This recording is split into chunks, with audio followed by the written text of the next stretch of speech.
So what's up mga guys, good afternoon sa inyong lahat. So ngayon mga guys, nandito tayo sa Sun's Residence. Dito ito sa may Vito Cruz. Ayan o, grabe yung building na to, napakataas o. Ilang floor kaya yan?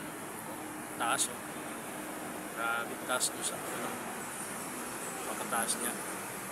So nandito ako ngayon mga guys kasi nandito si ma'am sa Diamond Hotel. Ayan doon ganda. Dito ako nagparking, itong dala ko yung van na kulay puti. Ayan o. Tapos ito naman yung papunta ng Lunita yan. Ayan o. Diyan banda yung ano, White Sun yata yan dyan mga guys. Ayan o.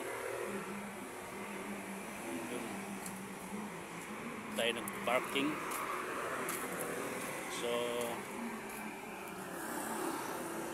yung ano na yan, billionaire, siguro mayaman may-ari niya.